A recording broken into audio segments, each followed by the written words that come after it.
Here looking at a question from the two-dimensional kinematics unit, specifically projectile motion with an angled launch. I chose this question from the 1985 AP exam. I thought it served as a good example of a standard setup for a projectile question. We see this launched at an angle. It's launched from a height above the ground. It's going to go through its parabolic arc, eventually winding up here at position C.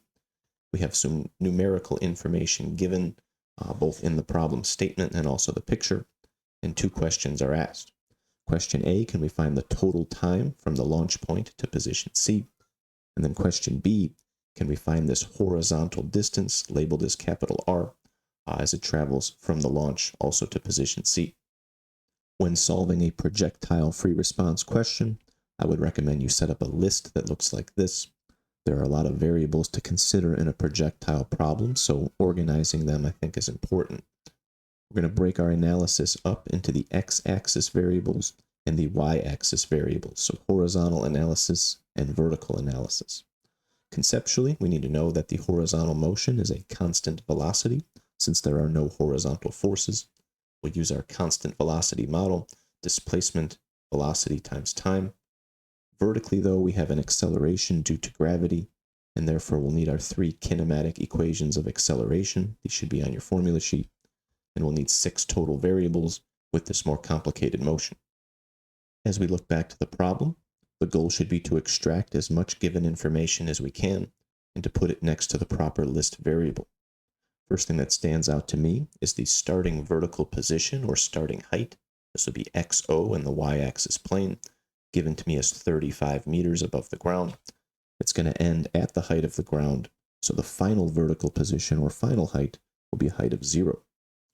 Also provided is that Earth's acceleration due to gravity is -10. We'll sub that in for our vertical acceleration. Question A asked me to find the time. Well, there's 2 T's in my list. I can hunt for either of those. I'll put a question mark next to both. And then also our horizontal distance, represented by delta x in the horizontal plane, another question mark there.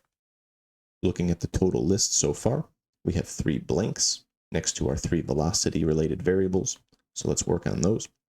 We are given an initial velocity of 50 meters per second and at an angle of 37 degrees above horizontal. So this vector will represent a visual for that initial launch velocity. Notice it is an angled vector, so it is not directed along the x-axis. It is not directed along the y-axis. It is angled, so it has some of its value in each axis, x and y. So here we're just filling in a triangle. V subscript x will represent how much of this velocity is directed horizontally, x-axis, and VO subscript y for how much of this initial velocity is directed upward or along the y-axis. From there, you just got to do some trigonometry. So 50 times the cosine of angle 37 would get us 40 meters per second along the x-axis, and then 50 times the sine of 37 gets us 30 meters per second along the y-axis.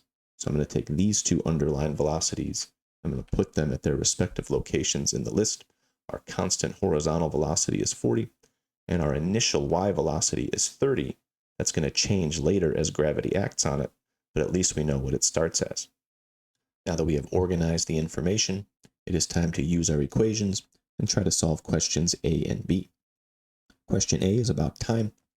We can look at our list and see t appear twice, so we can go for either of those. In the x-axis list, though, I have 2 question marks. 2 things are unknown. My equation has 3 variables, so we don't have enough information to use this equation quite yet. We're going to have to save that for later. Looking down at the y-axis list, I know 4 pieces of information. That's a good sign. So we're going to go after this t, and we can do that in one step. That would require the second equation. If you choose to use that, there is a t and a t squared, and it would require you to use the quadratic formula to solve. So if you're comfortable with that, you can go that route. In my experience, many students don't like the quadratic formula. So if there's a route to avoid that, maybe that's the smarter route to take. So I'm going to show you that method. I'm looking at V, final vertical velocity, as being a blank. Although I don't need to solve for that for this question, I think if we can take the time to get information here, that's going to open up a lot of doors and give us a better chance to get through the math. So my first goal is to get that final vertical velocity. I'll choose the third kinematic equation, Here I'm just plugging in the information from the y-axis list. Performing the calculation gets me here, -40. The last thing you'll do with this equation is take a square root. That would kick out both a positive and negative answer. And because this projectile is moving downward at position C, you'll want to choose the negative of those options. From there, I'll go back to my first kinematic equation. Now that I know the final velocity, I know everything in this line other than t, so this would be a pretty straightforward calculation. Doing this would produce t as being equal to 7 seconds, and that would be the answer to question A. Now that we found t, we can go back up to our horizontal x-axis list. Now with the known time and the known constant velocity of 40, we use our constant velocity model. We had 40 times 7, and the horizontal distance, r, would be equal to 280 meters. To summarize, there were multiple routes we could have taken to get our answers. I'm just recommending one that I thought was easier to explain mathematically. If you are comfortable with the quadratic formula, maybe you would want to go back to equation 2, plug in the values from our initial list, and try to use the quadratic formula to also prove this time of 7 seconds. Regardless of which equation route you take, I think the first step of any projectile solving question would be making a list of the 9 variable options and using it to organize the given information. If you found this video helpful, then I have other resources that you may be interested in as well.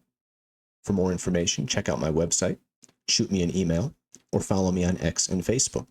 All of the links can be found in the video description.